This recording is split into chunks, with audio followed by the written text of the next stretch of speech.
So ഇതും ഒരു confused area ആണ്.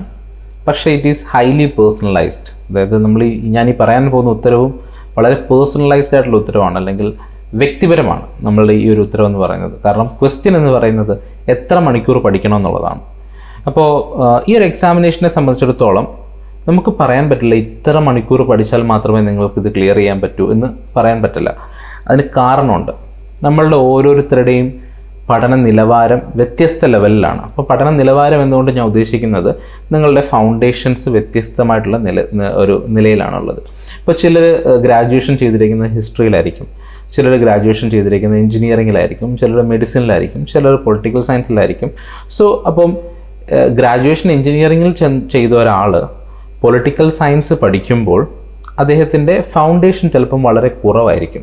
അപ്പം നമ്മൾ ഫൗണ്ടേഷൻ തൊട്ട് ബിൽഡ് ചെയ്ത് കൊണ്ടുവരേണ്ടതായിട്ട് വരും, അല്ലേ? അപ്പം കുറച്ചുകൂടെ ടൈം അവിടെ എടുക്കുന്നതാണ്. അത് ഓരോരുത്തരുടെയും പഠന നിലവാരം അനുസരിച്ചും അവരുടെ കേപ്പബിലിറ്റി അനുസരിച്ചും വ്യത്യസ്തമായിരിക്കും. ചിലർ ഒരു ഒറ്റ ഇരിപ്പിലിരുന്ന് പഠിക്കുന്ന ആളുകളെ നമ്മൾ കണ്ടിട്ടുണ്ട്. ചില ആളുകളാണെങ്കിൽ സമയമെടുത്ത് ഇൻ ബിറ്റ്വീൻ ബ്രേക്ക് എടുത്തായിരിക്കും പഠിക്കുന്നത്. സോ അങ്ങനെ പല പല ആസ്പെക്ട്സ് ഉണ്ട്. പക്ഷേ കൂടുതലായും നമ്മൾ ഈ സക്സസ് സ്റ്റോറീസ് കേൾക്കുമ്പോൾ നമ്മളെ ഭയപ്പെടുത്തുന്ന ഒരു കാര്യമാണ് 10 മണിക്കൂർ പഠിക്കുന്നു ഒരു ദിവസം, അല്ലെങ്കിൽ 8 മണിക്കൂർ പഠിക്കുന്നു, അല്ലെങ്കിൽ 12 മണിക്കൂർ പഠിക്കുന്നു, ഞാൻ ഉറങ്ങാറില്ല എന്നൊക്കെയുള്ള കഥകളൊക്കെ നമ്മൾ കേൾക്കാറുണ്ട്. So that is their story. അപ്പോൾ നിങ്ങൾ എപ്പോഴും കൺസിഡർ ചെയ്യേണ്ടത് അത് അവരുടെ സ്റ്റോറിയാണ്. അവർ ആ ഒരു കോൺസെപ്റ്റ് പഠിക്കാനോ അല്ലെങ്കിൽ ആ ഒരു സബ്ജക്റ്റ് പഠിക്കാനോ അത്രയും സമയം എടുത്തിട്ടുണ്ടായിരിക്കാം. പക്ഷെ നിങ്ങളെ സംബന്ധിച്ച് അത് എത്ര സമയം എടുക്കും എന്നുള്ളത് മാത്രം നിങ്ങൾ നോക്കിയാൽ മതി. ഇപ്പം ഞാൻ ഇന്നത്തെ ദിവസം 5 മണിക്കൂർ എടുത്ത് ഈ ഒരു സംഭവം പഠിച്ചു തീർക്കും എന്ന് പറയുന്നതിനേക്കാളും നിങ്ങൾ പഠിക്കാനിരിക്കുക. ചിലപ്പോൾ നിങ്ങൾക്ക് 2 മണിക്കൂർ കൊണ്ട് പഠിച്ചു തീർക്കാൻ കഴിയുമായിരിക്കും. അപ്പം നിങ്ങളുടെ ഒബ്ജക്റ്റീവ് എപ്പോഴും അവേഴ്സ് വെക്കാതെ കോൺസെപ്റ്റ്സ് വെക്കുക. അതായത് എന്ത് ടോപ്പിക്കാണ് പഠിക്കാൻ പോകുന്നത്, ഏത് സബ്ജക്റ്റാണ് പഠിക്കാൻ പോകുന്നത്, അതായിരിക്കണം ഊന്നൽ കൊടുക്കേണ്ടത്.